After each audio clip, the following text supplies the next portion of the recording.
आमचं जवळ-जवळ 2-2.5 बिघ्याचं वावर होतं. काल पाऊस आणि हवा त्याचप्रमाणे गारपीट झाली. त्या पावसाने, गारपिटाने आमचे 2-2.5 बिघ्याचे भयंकर नुकसान झाले. नुकसान झाल्यानंतर तेच आता 70-80 बिघ्यामागे खर्च, ते 2-2.5 एकरचा जवळ-जवळ दीड-पावणे-2 लाख खर्च झालेला आहे.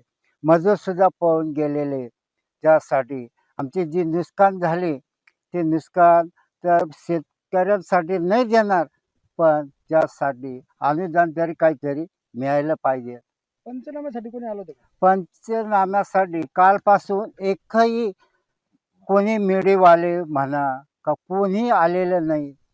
इतकं सरकारपर्यंत आज तुम्ही आल्यानंतर काहीतरी सरकारपर्यंत हक पोहोचावं यासाठी कोणतरी सरकार मायबापनी लक्ष द्यायला पाहिजे होतं, पण आजपर्यंत कोणी सकाळपासून आतापर्यंत आलेलं नाही.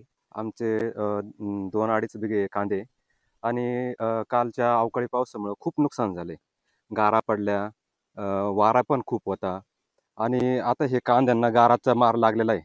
तो कांदा जर मार्केटला नेला तर काही मोबदला त्याला भेटणार नाही. खूप म्हणजे डाऊन मार्केट असणार आहे त्याला.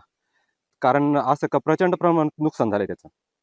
तर काहीतरी सरकारने यासाठी मदत करावी. किती कांदा होता आणि लागलेला खर्च किती आला होता? कांदा 2-2.5 बिघे होता आणि लागलेला खर्च जवळ-जवळ 80,000 ते 90,000 रुपये खर्च आहे. मग इथं पंचनाम्याला कोणी आलं होतं का? नाही, आतापर्यंत तर कोणी आलेलं नाही. काय मागणी कराल सरकारकडे? सरकारने नाही दुसरं काही तर याचं भरपाई तरी द्यायला पाहिजे. या चांदोड तालुक्याच्या पश्चिम पट्ट्यामध्ये काल मोठ्या प्रमाणात वादळी वाऱ्यासह मोठा पाऊस आणि गाराही या पश्चिम पट्ट्यात पडल्या. या वादळी पावसामुळे शेतकऱ्यांच्या हातातोंडाशी आलेला घास खऱ्या अर्थानं हिरावून घेण्याचं काम या वादळानं आणि या पावसानं काल केलंय.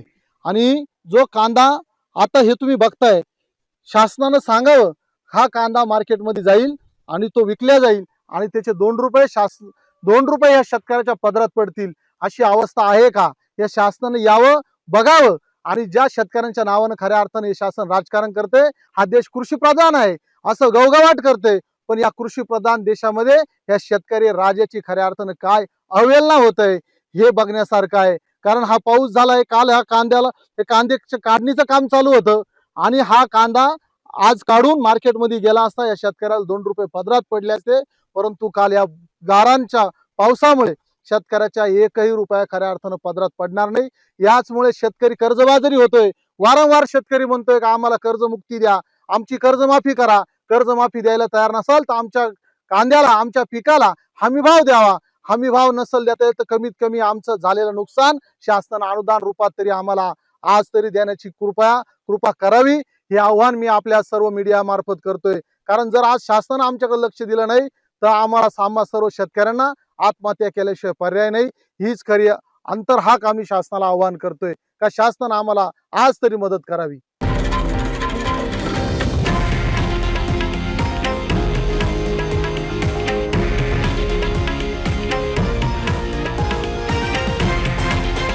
हे आहे देशातील नंबर 1 न्यूज नेटवर्क आणि आपण पाहत आहात TV9 मराठी, एकमेव.